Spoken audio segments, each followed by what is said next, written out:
Hello எல்லாருக்கும் வணக்கம். என் பேரு ஆதர்ஷ். இந்த வீடியோல இந்தியா வெர்சஸ் வெஸ்ட் இண்டீஸோட முதல் நாள் ரிவ்யூ பண்ண போறேன். இப்ப இந்த ரிவ்யூக்குள்ள போயிடலாம். பிளேயிங் 11ன்னு பார்த்தோம்னா, பொதுவா இந்தியா நான் ப்ரீவியூ வீடியோல சொன்ன மாரி தான் டீம் செலக்ட் பண்ணா. எனக்கு பொறுத்தவரைக்கும் பும்ரா இந்த சீரிஸ் விளையாடுறதுக்கான அவசியமே இல்ல. ஆனா பிரசித் கிருஷ்ணா இந்த India A versus Australia A சீரிஸ்ல ஒரு கன்கஷன் பிக்கப் பண்ணலாம். ஒருவேளை அதனால அவர் விளையாடாத இருந்திருக்கலாம். 2 front line fast bowler Siraj and Bumrah. அதுக்கப்புறமா நான் சொன்ன மாதிரி நிதிஷ்குமார் ரெட்டி சப்போர்ட் பவுலர். அப்புறம் Dhruv Jurel playing ahead of Narayan Jagadeesan. One of those two. அதனால பரவாயில்ல. வெஸ்ட் இண்டீஸோட 11 பார்த்தோம்னா, டேக்னரைன் சந்தர்பால் ஆஸ்திரேலியா சீரீஸ்ல விளையாடல. அதனாலதான் நான் அவரை எடுத்துன்னு வருவாங்கன்னு எதிர்பார்க்கல. ஆனா அவர் விளையாடினார் இந்த மேட்ச்ல. டெவின் இம்லாக்னு ஒரு டாப் ஆர்டர் பேட்ஸ்மேன் ஸ்குவாட்ல இருக்கார். கிரேக் பிரெத்வேட் 100 டெஸ்ட் மேட்சஸ் விளையாடிட்டு அவரை டிராப் பண்ணிட்டார். So John Campbell has been playing a decent number of matches consistently. நான் சொன்ன மாதிரி அவருக்கு ஓப்பனிங் காம்பினேஷனே ஒரு கேள்விக்குறியா இருக்கு. அந்த 2வது ஓப்பனிங் ஸ்லாட் யாருன்னு ஒன்னும் கண்டுபிடிக்கிறதுனால they're trying out different options. அலி கத்தனேஸ் நான் டீம்ல விளையாடுவாருன்னு எதிர்பார்த்தேன். நான் அவரை நம்பர் 4ல போட்டேன். கெவ்லான் ஆண்டர்சன் டு பிளே 3 நான் போட்டேன். ஏன்னா அவர் ஒரு 42 ஆவரேஜ் ஃபர்ஸ்ட் கிளாஸ்ல ஹீஸ் காட் இன் பிளேயிங் இந்த மிடில் ஆர்டர். அந்த ஆஸ்திரேலியா சீரீஸோட கடைசி மேட்ச்ல அவரை ஓப்பனிங் இறக்கி விட்டா. அதனால்தான் இன்டு பிளே வின் பொசிஷன் நான் Kevlon Anderson number 3, Alick Athanaze number 4, Shai Hope 5ன்னு சொன்னேன். பிராண்டன் கிங் நம்பர் 4ல இறக்கினா he played a few good shots but was dismissed. அப்புறம் Johann Layne playing ahead of Anderson Phillip. இப்போ West Indies first batting எடுத்தா பந்து நிறைய அரைஞ்சுது இந்த ஃபர்ஸ்ட் பார்ட். இப்போ Jasprit Bumrah when comparing to Mohammed Siraj எனக்கு என்னமோ Bumrah try to go over aggressively for wickets. அதனால தான் அந்த சீம் மூவ்மெண்ட் அவரால் கண்ட்ரோல் பண்ண முடியல. த்ரூவ் ஜுரேல் இன்னைக்கு கீப்பிங் ரொம்ப நல்லா பண்ணார். he was diving to the off side and the leg side. இப்ப சிராஜ்க்கும் பும்ராக்கும் இந்த மேட்ச்ல என்ன வித்தியாசம்னா, சிராஜ் அந்த வாபிள் சீம் போட்டர். அவ்வளோ அக்ரெசிவா சிராஜ் போடல. அதனாலதான் ஆரம்பத்துல 2 பேருமே சரியா போடல. ஆனா கம்பேரிட்டிவ்லி திங்கிங் பும்ரா இந்த மூவ்மெண்ட்டை கண்ட்ரோல் பண்ணதுக்கு ஃபார் லாங்கர் கொஞ்சம் கஷ்டப்பட்டார். சிராஜுக்கு இந்த வாபிள் சீம் போட்டதுனால he let the pitch do something. அவர் ஒரே அந்த வாபிள் சீம் போட்டார். So that I thought that was good from him. அப்புறமா நான் திருப்பியும் சொல்றேன். இப்ப ஷெய் ஹோப் இந்த மேட்ச்ல நம்பர் 6 இறங்கினார். கேட்டா அவர் தான் கீப்பர் பேட்ஸ்மேன் சொல்லுவாங்க. இப்ப ஷெய் ஹோப் இந்த டீம்லயே இருக்கிறதுலே டெக்னிக்கலி சவுண்டு. இந்த ஸ்குவாட்ல வர யாருமே கீப்பர் எடுக்கல. இப்ப பேருக்கு ஒரு ஆமீர் ஜங்கு சமூர் can play ODIs and Test cricket.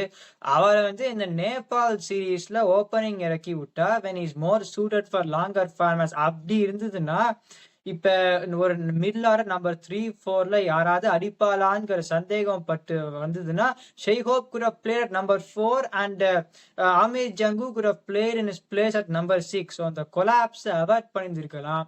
ஷெய் hope முன்னாடி இறங்கியிருந்தா 42 for 4 இருந்திருப்பாளா? எனக்கு பொறுத்த வரைக்கும் they may not have been 42 for 4. So அப்படிதான் they are trying out different options. but Shai Hope number 6ல விளையாடுறது it is not according to me going to do much. ஏன்னா இருக்கிறதுலே most experience batsman Shai Hope and Roston Chase. Shai Hope number 6, Roston Chase number 5. அப்படி இருக்கச்சே they will always be trying to recover the team situation. அப்படிதான் நடந்தது. 90 for 5ல Shai Hope out ஆனவனே the damage is already done. Justin Greaves is a very good player. அவர் ஒரு பெரிய ஸ்கோர்லாம் அடிக்க மாட்டார். ஆனா அந்த ஒரு ஹை 20 லோ 30 மாதிரி அடிப்பார். ஃபாஸ்ட் bowling இன்னைக்கு முதல் 2 ஓவரும் அந்த கண்டிஷன்ஸ் படி மெய்டனும் போட்டார். Is a very good player. ஆனா ஷெய் ஹோப் அவுட் ஆன உடனே திருப்பி இதை கொலாப்ஸ் 163 ஆல் அவுட். இதுக்கு மேல வெஸ்ட் இண்டீஸ்ல இருந்து ஒரு ஃபைட் எதிர்பார்க்க முடியாது இப்போதைக்கு. இப்ப பேட்டிங்கும் சரி பவுலிங்கும் சரி நம்ம பார்த்தோம்னா பேட்டிங்ல they are finding their way. பவுலிங்ல இப்ப முதல்ல 12 ஓவருக்கு பிஃபோர் த ரெயின் பிரேக் ரொம்ப நல்லா போட்டான். இப்ப அந்த யோஹான் லேனும் அவ்வளோ குவிக் கிடையாது. பட் 6 ஓவர்ல ஐ திங்க் 14 ரன் தான் குடுத்தாரு. Jayden Seales was asking questions. Unfortunately அந்த ரெயின் பிரேக் அப்புறமா to Jaiswal bowling short and wide, lot of boundary balls. யாருமே பெருசா ரன்னுக்கு போல. ஆனா நான் சொன்ன மாதிரி இப்ப அந்த மூட் ஒருவேளை குறைஞ்சிருந்திருக்கலாம். இல்லைன்னா there also bowling boundary balls. In that case West Indies spinners அந்த ட்ரெடிஷனல் பிச்சை கொடுத்த உடனே இந்தியா கிட்ட விக்கெட் இருக்கிறது ரொம்ப கஷ்டம். அதான் நம்ம பார்த்தோம். ஒரே விக்கெட் சாய் சுதர்சன் தான் ராஸ்டன்ஜி எடுத்தார். someone like a Shubman Gill uses his feet very well to the spinnersங்கிறதுனால ரூமர்ஸ்லாம் வந்தது. அதாவது கிரீன் பிட்ச் கொடுக்க போறா இந்தியான்னு வந்தது.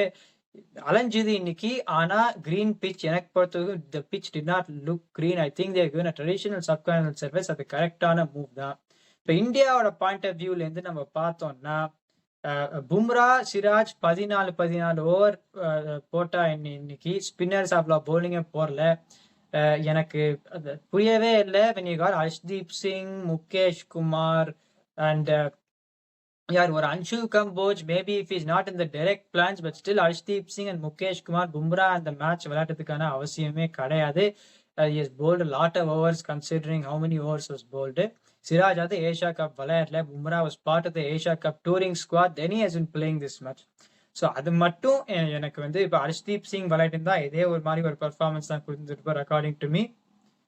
ஸோ அதுதான் ஒரே ஒரு வருத்தம்னா சாய் சுதர்சன் வந்து அடிக்கலை. இப்போ ஒருவேளை ஒரு 2 மேட்ச் சீரீஸ் தேவ்தூத் பரிக்கல் வந்து சாய் சுதர்சன் முன்னாடி ஸ்குவாட்குள்ள வந்தார். இப்போ சாய் சுதர்சன் வந்து இந்த 2வது இன்னிங்ஸ்லயும் அடிக்கலைன்னா தென் தே மே பிரிங் பேக் தேவ்தூத் பரிக்கல் இந்த நெக்ஸ்ட் மேட்ச். அது வந்து கொஞ்சம் the kind of talent that Sai Sudarshan has, ஒரு ஆர்கனைஸ்ட் டெக்னிக், அது கொஞ்சம் வருத்தப்பட வேண்டிய ஒரு விஷயமா தான் இருக்கும். But what can we two?